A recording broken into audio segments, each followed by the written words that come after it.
Welcome back to the Kempire Daily YouTube channel, where you get daily and consistent hot topics in music, entertainment, reality TV, and more. As always, don't forget to like, comment, subscribe, and hit that notification bell so you never miss out when there's breaking news, when we go live, or when we upload. Today, we have to do a quick recap of the latest episode of 90 Day Fiancé Happily Ever After. And as you know, I know every video these last couple of weeks I've been saying, get these people off my show. This week was definitely a little bit more interesting, but I'm still saying to some of these couples, get off my show.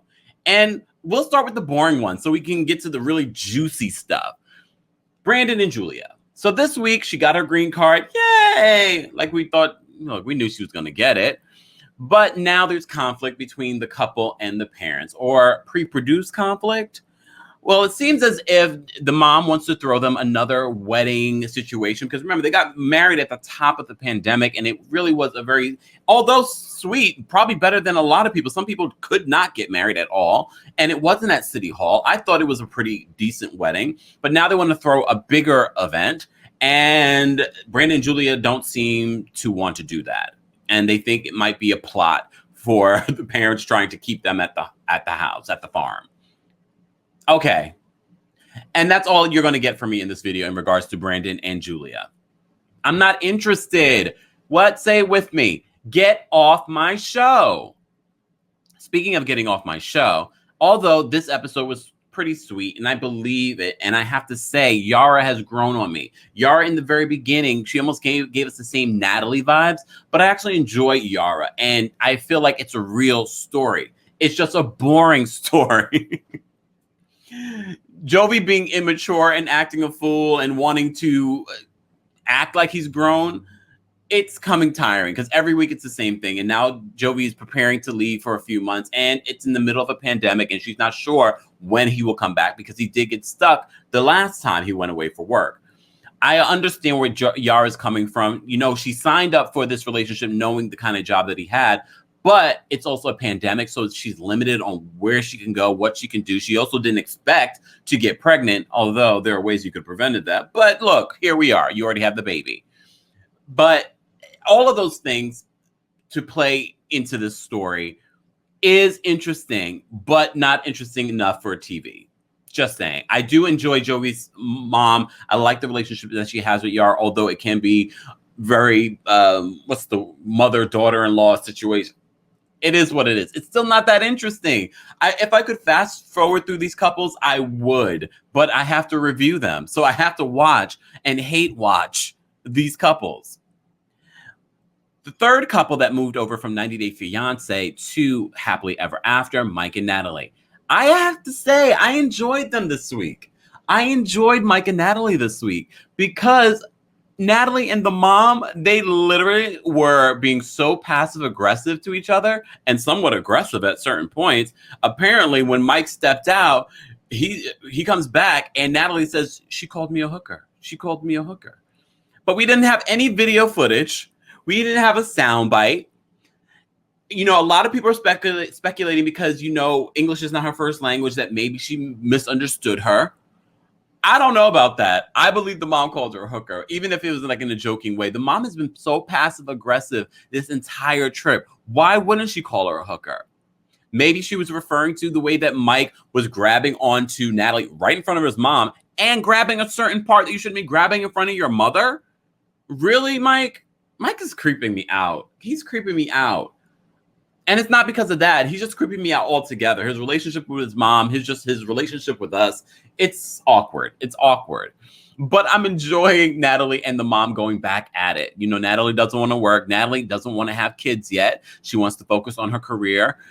I mean, I get where Natalie's coming from. I also get where the mom is coming from. We see these conversations all the time happen in families. So I feel that these are real, but also pre-produced conversations that producers are initiating with Trish. But I'm here for it. I'm here for her shadiness. I'm here for her just looking at her. And then the laughing, they both laugh at each other, but it's not a laughing like you're laughing with each other. You're really like laughing at each other. We've seen that before. But I have to say, I enjoyed them this week. I enjoyed, maybe because it's between the mom and Trish. If it was just Mike and Natalie, I would have been bored to tears. But I'm enjoying Trish and Natalie's passive aggressiveness towards each other. And who was the guy? Was that just another family friend or something? I didn't even pay attention. I didn't even pay attention because it was unimportant. It was unimportant. Natalie is, I know a lot of people don't like Natalie. A lot of people don't like Natalie. I don't really love Natalie either, but I can enjoy what she brings to the show. And if she wants to be an actress and not an interpreter, let her live her dream so she can get the terrible reality of it might not happen for you. But we already heard that this couple's no longer together. And from what we're hearing in regards to Natalie, Natalie has a new boyfriend that has a kid. Shout out to Up and Adam who told me that tidbit this morning. Look, good for her. Maybe this will be the love of her life. We can only hope. Speaking on the loves of our lives, Tiffany and Ronald. Tiffany and Ronald in this episode, we see Ronald go to an attorney. Well, they have a Skype Zoom meeting with an attorney to prepare him because his visa has been approved. So the next step is actually going to the interview. And then that's the next conditional step in order to come to America. Everyone's worried that he's not going to get it because of his, is it armed robbery, drugs? And I don't know. If I was Tiffany's father, I wouldn't be doing it. And I think I said this last week as well. I would not be doing it. I would not be sponsoring this guy. But I get it. He felt like he was an absentee father to Tiffany. So he's trying to make up in every way possible. That's not the way, though. That's not the way. And a lot of people are speculating that why didn't the father know? And wouldn't you want to watch your daughter on TV? I know a lot of people are saying that. I don't know. Maybe if it was someone I knew, I would want to watch it. It depends on the show. If it's a show of interest to me, maybe I would want to watch it. Maybe he watched 1 or 2 episodes and maybe he missed that part. There are certain things that I missed, and then you guys bring it up. I'm like, oh, I didn't remember that part. So who knows? Who knows? Or maybe it was pre-produced. Either way, him signing off on those papers aren't pre-produced. Though that's reality. He's going to be responsible for Ronald. And Ronald, in this meeting with the attorney, is not really taking it seriously. She gets frustrated. I do believe that this is a real story. He keeps saying if he doesn't get approved, she'll move to South Africa. And she's made it very clear, even though she didn't make it clear before, she made it clear in this episode. I am not. You need to fight for your family. If you really want to see your daughter, make sure you do what you need to do in this visa interview. He just seems too lax. And I really feel like if he does make it to America, they're going to have a bigger host of problems beyond him not working or his gambling issues. I think there's deep-rooted other issues with him. That's all I have to say about that. Moving on to Asuelo and Kalani. Kalani is having a change of heart because Asuelo got into a really bad car accident where he could have died. So now she feels as if, oh, he could have died. Now I understand why he's so important to me. Girl. It hasn't changed who Asuelo is. Yes, he is the father of your children. If you lost him, it would be terribly sad. It has not changed the fact that he's a man boy that you're raising that sleeps in another room and only comes to your room to have sexual relations.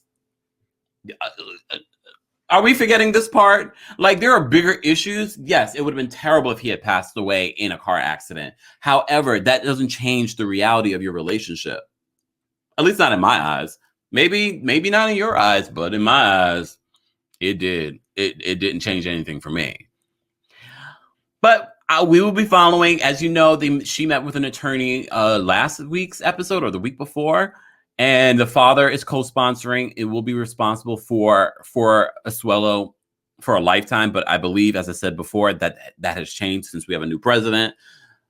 We'll be following this couple. They're interesting. They're more interesting than, Brandon and Julia or Yara and Jovi, in my book. But moving on. Angela. Did I forget anyone else? I just want to make sure I didn't forget anyone else, y'all, because I want to make sure we're covering all of the couples. I see a report that Tim Clarkson from Texas and Melissa from Colombia, you remember when he went there, that they were supposed to be a part of the show, but I haven't seen any previews of them being a part of the show. Maybe that was just a different report. I don't know. This is according to In Touch Weekly from before the season started. Not sure what happened with that couple. I saw them on 90 Day Bears All, and the video footage of them going back and forth and him losing it is still disturbing to me. But they got over it. He went back to Colombia. They got engaged. And apparently she was coming back here. I would want to see how this will play out because a lot of drama happened between his family and her family. But look, I've digressed. We'll move on. Angela and Michael. So Angela is still in California getting all of her surgeries. She's supposed to get another surgery. She's supposed to get the gobbler neck surgery done. But look, I mean, I've said this before. I get why Angela wants to get the surgeries because she's done this weight loss surgery. She knows she's going to have a lot of loose skin. I know a lot of women that have gone through the surgery and they have a lot of loose skin, and some of them can't afford to have the surgery to fix those things, and they're still self-conscious about that. So I get where Angela's coming from. And the whole conversation with her and Michael, yeah, it's very pre-produced. Michael, he's like, oh, you know, our money has been intermingled. You know, what money are you bringing to the table, Michael? Because the last time I checked, she said she didn't want you to work and she was paying for you to live at home. Look, again, pre-produced. I need Angela, though. I love her in California. I love her interaction with the doctors. I love the fact that she can't quit smoking. Quitting smoking, if you're a smoker, I'm not one, but I've heard it's sometimes harder than other harder drugs. So I can only imagine how hard that's going to be for her. But in order for her to have the surgery that she would like, the facelift, she's going to need to quit smoking. But I need Angela to go to Nigeria. I always love it when Angela is in Nigeria. Nigeria and Angela just fit like a glove, at least for me. I need a whole spinoff of Angela and Michael in Nigeria and her trying new foods, going to different parts, intermingling with the family. Even not to say, you know, for someone, you know, people that love to say that she's ignorant, she goes to Nigeria and she's pretty good in Nigeria. I've seen other people that have traveled abroad and it can be so ignorant. I feel like Angela, although she still is ignorant in some ways, I still feel like Angela intertwines with these families and cultures pretty easily. And she's been there multiple times and she doesn't turn her nose up at it. Yes, she's like, no, well, y'all may do this as wives here. I'm from America. This is how we're doing it in regards to my relationship. And y'all need to let go. She is not toting a baby. If Michael really thinks that she's going to have a baby, he needs to get over it. She has enough grandbabies. Those can be your children. And look, there are people that adopt children all the time and they feel like they're real children. I get it. You want to see what your genetics can do, but there are also a lot of kids that need to be adopted. And she also has a lot of grandbabies too. And she's a great grandmother. We love seeing Angela and the grandbabies. They're always running all around her and jumping over her. She's a great mom. But look, they're my favorite. They're my favorite on the show. Well, at least Angela's my favorite. I love the fact that we still go to Nigeria, though. We actually are in Nigeria, and we're getting stuff from that yam they was mashing in that looked good. But the aunts getting involved in regards to his relationship and how much money that she's spending on this facelift. It's her money. Angela's gonna do what she wants to do, and we already knew that. Y'all need to let it go, as Angela would say. As always, guys, I want to hear your thoughts on the latest episode of 90 Day Fiancé, Happily Ever After. Just wanted to do a quick recap just to make sure that you guys know I'm still watching. And side note, Big Ed, there is a petition to have him off of the show, of all of 90 Day Fiancé. There is a petition with several thousand signatures. If you have not heard the audio between him and Liz, make sure you subscribe to my podcast. I played it on Friday's podcast. That's where you're getting uncensored material from your boy, TheKempire. As always, don't forget to like, comment, subscribe, and hit that notification bell so you never miss out on breaking news when we go live or when we upload.